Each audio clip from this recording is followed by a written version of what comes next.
Hi, good evening. So ನಿಮಗೆ question ಕಳಿಸಿದ್ದೀನಲ್ಪ, ಸ್ವಲ್ಪ actually ಒಂದು ಸ್ವಲ್ಪ ಏನು ಅಂದರೆ ಮಿಸ್ಟೇಕ್ ಮಾಡಿದ್ದೀನಿ. ಮಿಸ್ಟೇಕ್ ಅಂದರೆ ಏನು ಅಂದರೆ ಪರ್ ಯೂನಿಟ್ನು ಸಹ ಏನು ಅಂದರೆ ಪ್ರಾಬ್ಲಮ್ ಕಂಡುಹಿಡಿಬೇಕು. ಸೊ ಅಮೌಂಟ್ ಕಂಡುಹಿಡಿದು ತಪ್ಪ ಸರ್ ಅಂದರೆ ತಪ್ಪೇನಿಲ್ಲ, ಮಾಡಿದ್ದು ರೈಟೇ. ಬಟ್ ಏನು ಅಂದರೆ ಅದಕ್ಕೆ ಯೂನಿಟ್ಟು ಸಹ ಕಂಡುಹಿಡಿಯಲೇಬೇಕು. ಏಕೆಂದರೆ ಅವ್ರು ಕೊಟ್ಟಿರೋದು ಯೂನಿಟ್ಸಲ್ಲಿ ಕೊಟ್ಟಿರೋದ್ರಿಂದ ಯೂನಿಟ್ಸ್ ಪರ್ ಯೂನಿಟ್ ಮಾಡ್ಕೊಳೋದು ಬೆಟರ್. ಸೊ ಇದೊಂಚೂರು ಮಾಡ್ತೀನಿ, ನೋಡ್ಕೊಳ್ಳಿ. ಇದೇ ಥರ ಇರುತ್ತೆ ಅವೆರಡು ಪ್ರಾಬ್ಲಮ್ನ ನೀವು ಮಾಡಿದ್ರಂತೆ. ನೋಡಪ್ಪ, ಇಲ್ಲಿ ಫಸ್ಟು ಮೆಟೀರಿಯಲ್ ಕಾಸ್ಟ್ 25,000 ಅಂತ ಹೇಳಿದ್ದಾರೆ.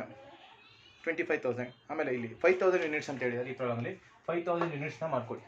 ಸೊ ಫೈಂಡ್ ಔಟ್ ಮಾಡೋಕ್ಕೆ ಹೇಳಿದೇನು ಅಂದರೆ 4,000 ಯೂನಿಟ್ಸು 6,000 ಯೂನಿಟ್ಸ್ನ ಫೈಂಡ್ ಔಟ್ ಮಾಡಿ ಅಂತ ಹೇಳಿದ್ದಾರೆ. ಅವ್ರು ಯೂನಿಟಲ್ಲಿ ಕೊಟ್ಟಿರೋದ್ರಿಂದ ನಾವೇನು ಅಂದರೆ ಇಲ್ಲಿ ಪರ್ ಯೂನಿಟ್ ಕಾಲಮ್ ಹಾಕ್ಕೊಳ್ಳೇಬೇಕು. ಓಕೆನಾ? ನೆಕ್ಸ್ಟ್ ಮುಂದೆ ಬರೋಣಪ್ಪ. ಅದರಲ್ಲಿ ಮೆಟೀರಿಯಲ್ ಕಾಸ್ಟ್ 25,000 ಅಂತ ಹೇಳಿದ್ದಾರೆ.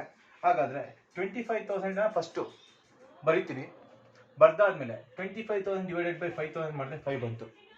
ಹಾಗಾದರೆ ನೆಕ್ಸ್ಟ್ ಏನು ಸರ್ ಬರೀಬೇಕು ಅಂದರೆ ಇಲ್ಲಿ ನೆಕ್ಸ್ಟು 5 ತಗೊಳ್ಳಿ.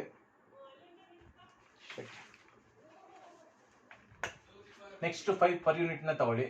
5 4 20. ತಿರ್ಗಾ 5 ತಗೊಳ್ಳಿ, 30,000. ಅದೇ ಫಸ್ಟು ಸೆಕೆಂಡು ಥರ್ಡ್ ಪ್ರಾಬ್ಲಮ್ ಮಾಡ್ತೀರಲ್ಲ, ಆ ಥರ ಲಾಜಿಕಲ್ಲೇ ಮಾಡ್ಕೊಂಡು ಹೋಗ್ಬೇಕಿದ್ನ. ನೆಕ್ಸ್ಟ್ ಅದೇ ಥರ ಇಲ್ಲಿಗೆ ಬರೋಣ. 3 ಪರ್ ಯೂನಿಟಾ, 3 ತಗೊಳ್ಳಿ. ಯಾಕೆಂದರೆ ಅಲ್ಲಿ ಮೆಟೀರಿಯಲ್ಲು ಅವ್ನು ಕೊಟ್ಟವ ನಾನು ಅಮೌಂಟ್ ಎಷ್ಟು 15,000 ಅಂತ ಹೇಳೋನೆ. 15,000 ಡಿವೈಡೆಡ್ ಬೈ 5,000 ಮಾಡಿದ್ದಕ್ಕೆ 3 ಬರುತ್ತೆ. ಸೊ ಫಸ್ಟ್ನೇ ಬೇಸ್ ಏನು, ಇದನ್ನು ಕಂಡುಹಿಡ್ಕೋಬೇಕು, ಇದನ್ನು ಮತ್ತು ಇದನ್ನು. ಯಾಕೆಂದರೆ ಇದು ವೇರಿ ಅಂತಲೇ ಹೇಳಿರ್ತಾನೆ. 100% ವೇರಿ ಅಂದಮೇಲೆ ಪರ್ ಯೂನಿಟ್ ಅನ್ನೋದು ಏನಾಗಿರುತ್ತೆ, ಚೇಂಜ್ ಇರುತ್ತೆ. ವೇರಿನಲ್ಲಿ ಕಾಸ್ಟ್ ಅಮೌಂಟ್ ಅನ್ನೋದು ಏನಾದರೆ ಚೇಂಜ್ ಇರುತ್ತೆ ಅಂತ ಅರ್ಥ. ಆಯಿತು. ನೆಕ್ಸ್ಟು 3 × 4,000 ಮಾಡಿದ್ರೆ 12,000. ನೆಕ್ಸ್ಟು 3 × 6,000 ಮಾಡಿದ್ರೆ 90,000.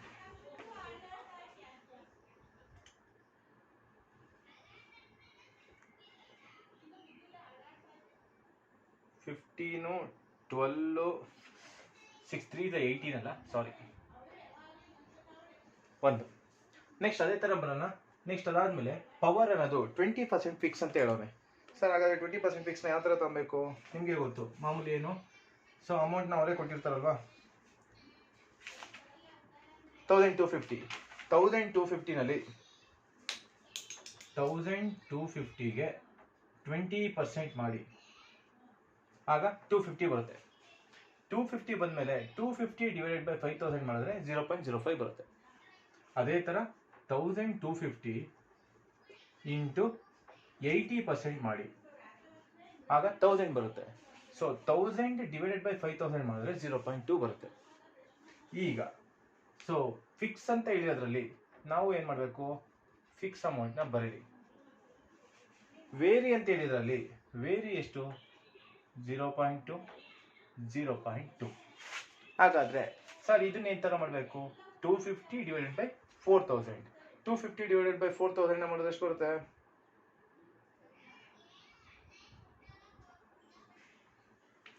0.05 ಬರುತ್ತಂತೆ. ನೆಕ್ಸ್ಟು 250 ಡಿವೈಡೆಡ್ ಬೈ ಮಾಡಿದ್ರೆ 0.041. ಇನ್ನು ಇಲ್ಲಿಗೆ ಅಮೌಂಟ್ ಬೇಕು ಅಂದರೆ 0.2 ಇಂದ 4,000ನ ಮಲ್ಟಿಪ್ಲೈ ಮಾಡಿ. ಸೊ ಎಷ್ಟು ಬರುತ್ತೆ, 800 ಬರುತ್ತೆ. ಇನ್ನೊಂದು 1,200 ಆಗುತ್ತೆ. ನೆಕ್ಸ್ಟು ಅದಾದಮೇಲೆ ಇಲ್ಲಿಗೆ ಬರೋಣ.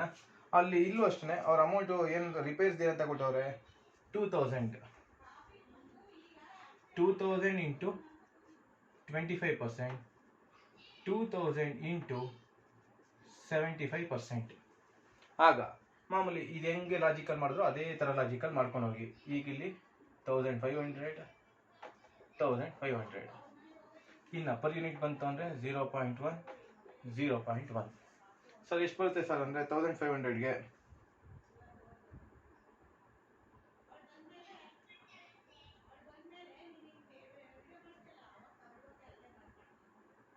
2,000ಗೆ 25% ಮಾಡಿದ್ರೆ 500 ಬರುತ್ತಪ್ಪ.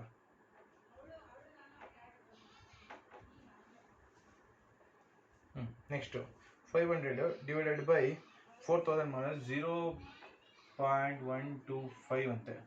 500 ಡಿವೈಡೆಡ್ ಬೈ 6,000 ಮಾಡಿದ್ರೆ 0.083 ಅಂತೆ. ಇನ್ನು ಇದಕ್ಕೆ ಬೇಕು ಅಂದರೆ ಮಲ್ಟಿಪ್ಲೈ ಮಾಡ್ಕೊಳ್ಳಿ. 1,500 1200, 1800. ನೆಕ್ಸ್ಟ್ ಅದೇ ಥರ ಸ್ಟೋರ್ಸ್ ಓವರ್ ಹೆಡ್ ಅವನು ಏನಂತ ಹೇಳೋನೆ ಅಂದರೆ ಸ್ಟೋರ್ಸ್ ಓವರ್ ಹೆಡ್ 100% ವೇರಿ ಅಂತಲೇ ಹೇಳ್ಬಿಟ್ಟವನೆ. ಸೊ 100% ವೇರಿ ಅಂದರೆ ಏನರ್ಥ ಅಂದರೆ ನೋಡಿ, ವೇರಿ ಅಂದಮೇಲೆ ಪರ್ ಯೂನಿಟ್ ಅನ್ನೋದು ಸೇಮ್ ಇರುತ್ತೆ. ಅಮೌಂಟ್ ಬೇಕು ಅಂದರೆ ಅಮೌಂಟ್ ಹೆಂಗೆ ತಗೊಂತೀರಾ ನಿಮಗೆ ಗೊತ್ತು. 1000 ಅನ್ನೋದು 5000 ಆದರೆ ಡಿವೈಡೆಡ್ ಬೈ 4000 ಮಾಡಿ, ಆಗ ಎಷ್ಟು ಬರುತ್ತೆ ಆನ್ಸರ್? ಅದು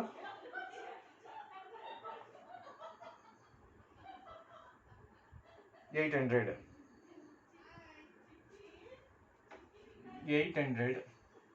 ಇನ್ನೊಂದು 1200. ಓಕೆನಾ? ಸೇಮ್ ಅದೇ ಲಾಜಿಕ್ ಅಂದ್ರಪ್ಪ ಇದನ್ನು. ಸೊ ಫಸ್ಟು ಇನ್ಸ್ಪೆಕ್ಷನ್ ಅವ್ರು ಏನಂತ ಹೇಳೋನು, ಇನ್ಸ್ಪೆಕ್ಷನ್ನು 500 ಎಷ್ಟು ಇನ್ಸ್ಪೆಕ್ಷನ್ 500 ಅಲ್ವಾ? 500 ಇಂಟು 80%, 500 ಇಂಟು 20%. ಸೊ ಅದನ್ನ ಮಾಡಿದ್ರೆ 400 ಬರುತ್ತೆ. ನಿಂಗೆ ಹೇಳಿದ್ದೀನಿ ಫಿಕ್ಸ್ ಅಂದಮೇಲೆ 400. ಇನ್ನು ಇದರಲ್ಲಿ 0 to 0 to ಇನ್ನು ಡಿವೈಡ್ ಮಾಡ್ಕೊಂಡು ಹೋಗೋದು. ನಿಮಗೆ ಡಿವೈಡ್ ಮಾಡೋದು ಕಾನ್ಸೆಪ್ಟ್ ಗೊತ್ತಲ್ವಾ? ಆಗ ಇನ್ಸ್ಪೆಕ್ಷನಲ್ಲಿ ಫಿಕ್ಸ್ಡಿಗೆ ಬಂತು ಅಂದರೆ ಫಸ್ಟು 400, ಅದಾದಮೇಲೆ 0.10, ನೆಕ್ಸ್ಟು 0.066 ಇಷ್ಟು ಬರುತ್ತಂತೆ. ನೀವು ಚೆಕ್ ಮಾಡ್ಕೊಂಡು ನಿಧಾನಕ್ಕೆ ಮಾಡಿ, ಓಕೆನಾ? ನೆಕ್ಸ್ಟ್ ಅದೇ ಥರ ಇವ್ರು ಬಂತು ಅಂದರೆ ಮಲ್ಟಿಪ್ಲೈ 0.02 ಇಂಟು 4000 ಮಾಡಿದ್ರೆ 80, 120 ಆಯಿತಾ? ನೆಕ್ಸ್ಟ್ ಇವ್ರಿಗೆ ಬಂದರೆ ಸೇಮ್ ಇದೇ ಲಾಜಿಕಲ್ಲೇ ಮಾಡಬೇಕಪ್ಪ. ಇದೊಂದು ಪ್ರಾಬ್ಲಮ್ನ ನಾನು ಆ್ಯಕ್ಚುಲಿ ಪ್ರಿಂಟೆಡಲ್ಲಿ ಕೊಟ್ಟಿರಲಿಲ್ಲ. ಆಲ್ಮೋಸ್ಟ್ ಎಕ್ಸಾಮ್ಗೆ ಇದನ್ನು ಕೇಳ್ಬಿಟ್ಟಿರೋ ಒಂದು ವರ್ಷ, ಓಕೆನಾ? ಸೊ ಇದನ್ನು ಮಾಡಿ ನಿಧಾನಕ್ಕೆ ಕಾನ್ಫಿಡೆಂಟಾಗಿ ಮಾಡಿದ್ರೆ ನಿಮಗೆ ಐಡಿಯಾ ಬರುತ್ತೆ.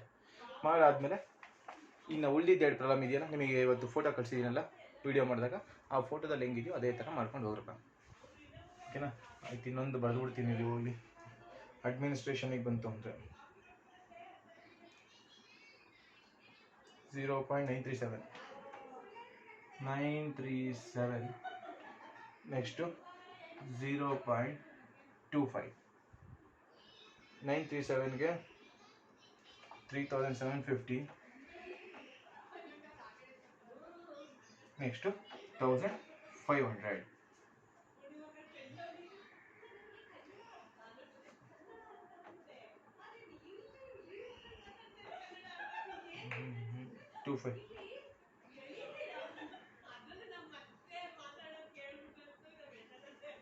$3,750.